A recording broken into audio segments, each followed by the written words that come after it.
Ouais, c'est ça, heureux député, oui. C'est rassurant d'écouter Mathilde. Et vous voyez bien qu'au-delà des appartenances de différents appareils politiques, on peut faire converger des idées. Et c'est rassurant parce que ce qu'a dit Mathilde, c'est des choses que je dis depuis longtemps, donc je ne vais pas les redire. Elle les a très bien dit avec ses mots à elle, et ils sont percutants, et donc je la remercie pour son propos. Mais je vais quand même revenir sur les fondamentaux. C'est-à-dire que ce que nous rappelle Mathilde, c'est qu'effectivement l'eau est un patrimoine commun. Et c'est ce que dit la loi. C'est-à-dire que c'est pas juste des gens qui décrètent que l'eau est un patrimoine commun. C'est ce que dit la loi. C'est ce que dit la directive cadre européenne sur l'eau depuis 2000. C'est ce que dit la loi sur l'eau depuis très longtemps maintenant.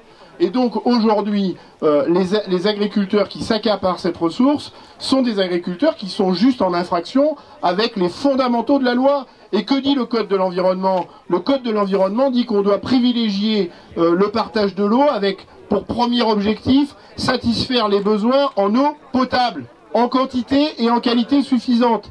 Et c'est quoi qui se passe quand les agriculteurs mettent le nez sur la ressource en eau? C'est qu'on n'a plus les quantités suffisantes, et le peu qui nous laisse est de qualité déplorable, parce que pesticides, parce qu'engrais de synthèse, et donc c'est juste des projets qui vont à l'encontre de ce que nous dit la loi. Que dit la loi ensuite? C'est qu'on doit également, en deuxième priorité, préserver les milieux aquatiques. Et Mathilde en a parlé, comment stocker l'eau de façon efficace? Eh bien justement en préservant ces milieux aquatiques. Et c'est la deuxième priorité dans le Code de l'environnement. Et comment est-ce qu'on préserve le stockage de l'eau par les milieux aquatiques? Eh bien on préserve les zones humides, on restaure les zones humides, on recrée le méandrage des cours d'eau, on favorise des pratiques agricoles qui font qu'on stocke l'eau dans le sol, parce qu'on entretient la fertilité du sol, parce qu'on remet de la matière organique dans le sol. L'exact inverse de ce qu'on fait ici.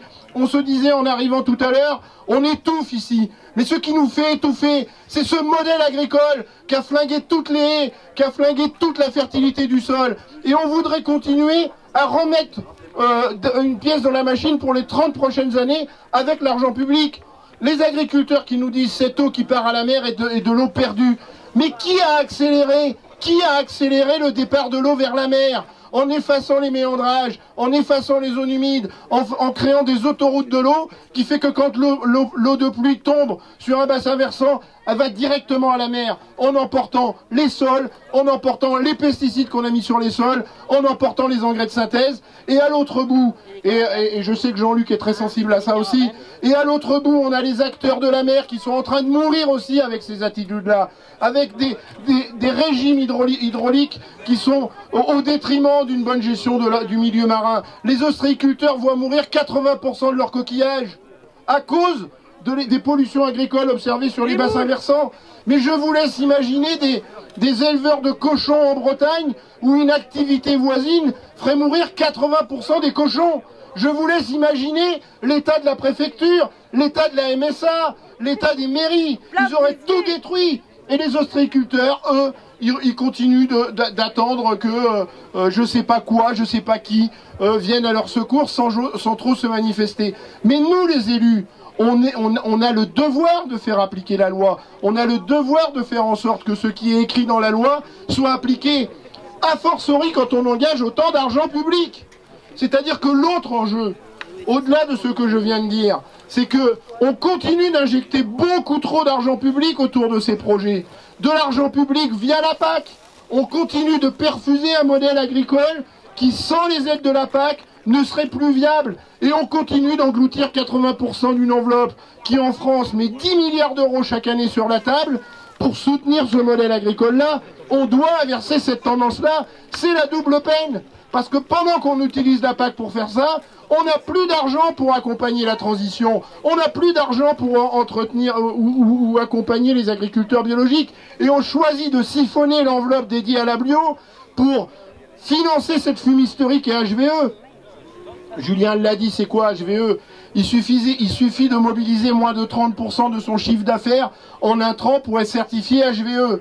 Je vous laisse imaginer ce que représente 30% du chiffre d'affaires chez des viticulteurs en Cognac, chez des viticulteurs en Bordeaux, chez des viticulteurs en Champagne. mais c'est juste insultant, c'est une injure à l'intelligence que de mettre en avant un label comme le label HVE. Moi, je connais très bien quelqu'un qui est viticulteur, c'est mon frangin. Il me dit, il est HVE, il me dit je peux multiplier par 3 l'usage de mes pesticides sur mes vignes, je suis toujours HVE. C'est ça la vérité. Et on est en train de siphonner l'enveloppe de la bio pour soutenir cette fumisterie. Et ça sous la pression de Monsieur de Normandie. Donc on doit absolument inverser l'usage de l'argent public et accompagner les dynamiques vertueuses avec cet argent public. Idem avec les bassines, si on revient aux bassines. Sur le périmètre de Poitou-Charentes, on a à peu près 200 projets dans les cartons. Ça représente, en argent public, 360 à 400 millions d'euros, pardon. 360 à 400 millions d'euros, qui s'adressent à moins de 10% des agriculteurs. Mais je vous laisse imaginer si on mettait ces 360 à 400 millions d'euros sur la table pour accompagner l'agroécologie et s'adresser enfin à tous les agriculteurs pour qu'ils fassent évoluer leurs pratiques et que leurs pratiques s'adaptent au changement climatique, voire même participent à l'atténuation du changement climatique, les miracles qu'on pourrait faire. Donc voilà, en termes d'argent public, on fait vraiment fausse route et nous les élus, on doit faire en sorte que cet argent public aille dans le bon sens. Et l'argent public qui va dans le bon sens, c'est ce que je disais, c'est restaurer les zones humides, c'est reméandrer les cours d'eau, c'est retenir l'eau dans les sols, dans les zones humides, dans les tourbières, et c'est ça qu'il faut qu'on fasse. Et puis, je me tourne vers vous les citoyens, je l'ai dit tout à l'heure, mais je vous le redis. C'est-à-dire qu'on a des échéances là devant nous. On a d'abord cette pétition qu'on a déposée avec Bassine Non Merci. J'ai vu Lucille tout à l'heure qui est là, qui a été l'ambassadrice de ce collectif pour porter la pétition auprès de la Commission européenne. Et je la remercie parce qu'elle a fait une prestation brillante. Mais maintenant que cette pétition a été acceptée et qu'elle est en procédure d'urgence, que la Commission européenne s'est engagée à regarder si ces projets étaient en conformité avec la directive cadre européenne sur l'eau, nous devons, nous les citoyens, signer cette pétition pour qu'il y ait un maximum d'acteurs qui montrent qu'on ne veut plus de ces projets-là et qu'on veut orienter l'argent public autrement. Et puis la PAC. Moi je suis désolé, mais je l'ai dit tout à l'heure, on a une chance historique de faire bouger la PAC, en tout cas de flinguer la PAC telle qu'elle est et telle qu'on n'en veut plus. On vote en deuxième lecture au Parlement européen la réforme de la PAC en novembre prochain. Eh bien, on a mis au point un dispositif sur le site des Verts au Parlement européen pour que les citoyens puissent s'exprimer et dire aux eurodéputés qui seraient tentés de voter cette PAC que nous n'en voulons pas. On doit absolument replacer ce sujet agricole dans un débat de société.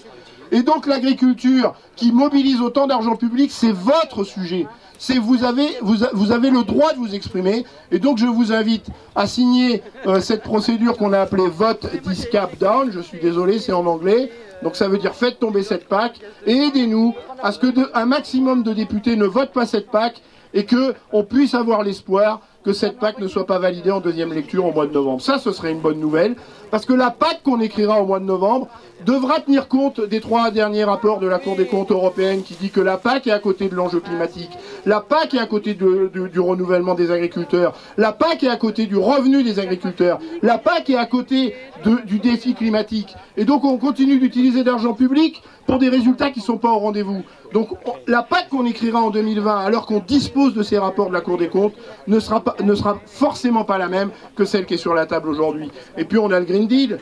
Le Green Deal, c'est quoi? C'est réduction de 50% des pesticides à l'horizon 2030, c'est réduction de 20% les engrais de synthèse à l'horizon 2030, c'est 25% des surfaces agricoles à l'Union européenne à l'horizon 2030, et on pourrait faire ça avec une PAC qui est exactement aux antipodes. Donc la PAC qu'on écrira en 2021 sera forcément une PAC différente parce qu'on devra intégrer ces éléments-là. Donc, nous les élus, on fait ce qu'on peut, mais on a besoin de vous. Je vous appelle à l'aide. On a besoin que vous vous mobilisiez sur ces dispositifs-là pour dire aux élus ce que vous faites. On n'en peut plus. Et on vous regarde. On regarde ce que vous faites et on vous demande d'enfin être au rendez-vous de l'histoire pour préparer au mieux l'avenir des générations futures. Merci, Benoît.